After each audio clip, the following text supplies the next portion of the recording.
Full-time MMA? MMA, yeah. Nothing It's my else? life, man, yeah.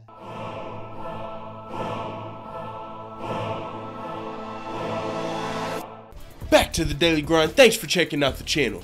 Make sure to hit subscribe if you're new and hit thumbs up if you're not a baby back bagel biting bitch boy, cause you know what time it is. It's full time. MMA. Alright, now here we go. This is what I was looking forward to. This is the fake money bankroll, full time's fake money bankroll. What we do here is we get rich or we have fun trying. I just started off with $500 initially. You just write it down on a piece of paper if you want to do it. It's actually really fun and it's a good idea. If you like betting on the fights but you're broke as fuck, what you do is you start off with a number, say $500, and you just keep that number and you bet on the fights every week. So what it is, if you win, you can, see how you would do, and eventually if you do good enough, start doing real money if you want. But if you lose, it's like, well, it was just fucking fake money, who cares? So it's a win-win when you're doing the fights. I'm telling you, when you're watching the fights, it's like, oh shit, I got some fucking money on the fight, even though it's fake money.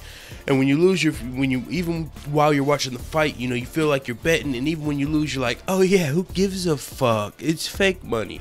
So that's what I've learned. This is actually fucking a really smart idea. So with that being said, we were at $574 starting last week going into UFC 216. I bet $124 worth of dollars. I bet $124, but Derek Lewis pulled out of his fight, so that just got refunded.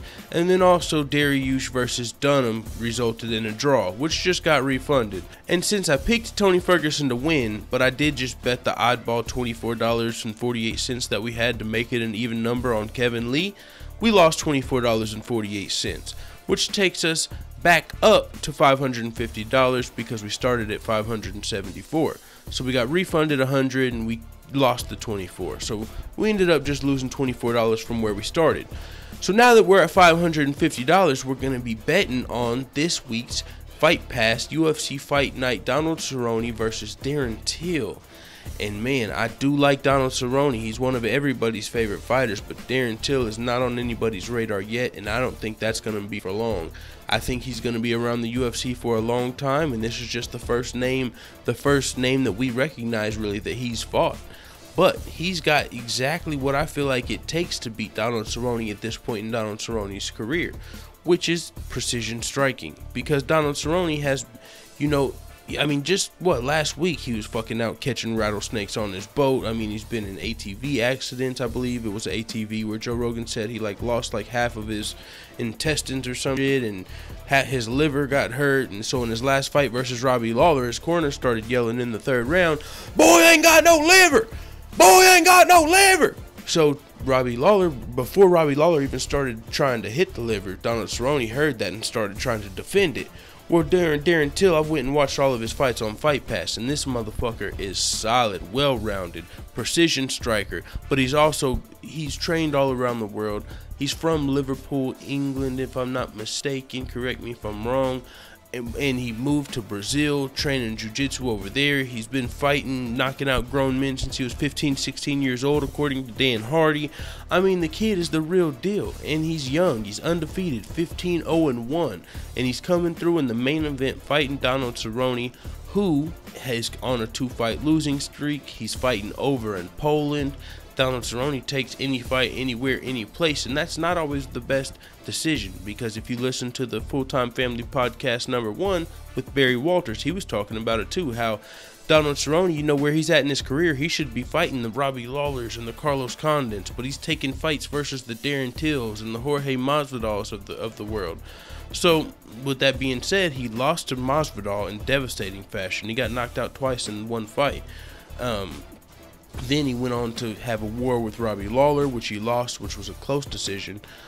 And then now he's fighting Darren Till. He didn't know who Darren Till was when he got scheduled to fight Darren Till, which means he had no way of knowing what Darren Till's game plan was going to be or anything. The fact that you don't know who Darren Till is when you sign on to fight him, well, I went and did the research, as he's probably went and did the research. He's not just a fucking chip off the old block. He's not a can. Just because you might not know his name, Darren Till is on the way up. I'm telling you that much. So I'm gonna motherfucking bet a big, nasty, fake $200 there until I wanted to have some fun, man. We've been doing like, I'm low-key been acting too much like this is real life, being cheap and shit, man. This is fake money. So I want to have fun. UFC 217 is like 2 weeks away. I looked at the next card, which is Derek Brunson versus Lyoto Machida. I don't know how the odds are going to be for that, but I don't know if I'm going to be doing any crazy betting on that one. So I just want to have fun with this one. Darren Till, $200 fake dollars. And then also, whenever I was doing my predictions, I thought these other guys were going to be underdogs because the way they're positioned on the card and shit, usually they've got the favorite on the left and the underdog on the right. But that's not how it is. Actually, the guys that I picked ended up, the odds makers have them winning too. The odds, even though one of them's on their UFC debut, the odds maker has him as the favorite, and I predicted them to win. So I thought they were going to be underdogs. So I thought we'd be able to make really good bets here. But just because I predicted them to win, and even though they're still slight favorites, I'm going to go and bet on them. I'm not going to bet on Carolina because it's like minus 500 or some shit. You'd have to bet like $500 to win 100, and that's pretty ridiculous. So I'm just going to bet on the fights where it's closer to, a lot closer than that. So with that being said, I'm going to bet $50 on the, what are the gentlemen's names? I have it pulled up somewhere around here, I promise you. $50 on Piechota and $50 on Devin Clark. It's Oscar Piechota. And so yeah, so we'll see how it does. This is gonna make this shit really fun. $300. So we're betting $300, and we will be left down to $250. So if we lose every fight here, we'll still have $250. But come on, we just did put some respect on my predictions. We're not gonna lose every fucking bet here. Let's get real. With that being said, this is Full Time's Fake Money Bankroll, and I don't know the episode number because I'm recording this before I'm looking at any of that, but it's like episode 5 or 6. With that being said, man, get rich or have fun trying. It is what it is. Let the Full Time family know what the fuck you time at in the comments. I'm out.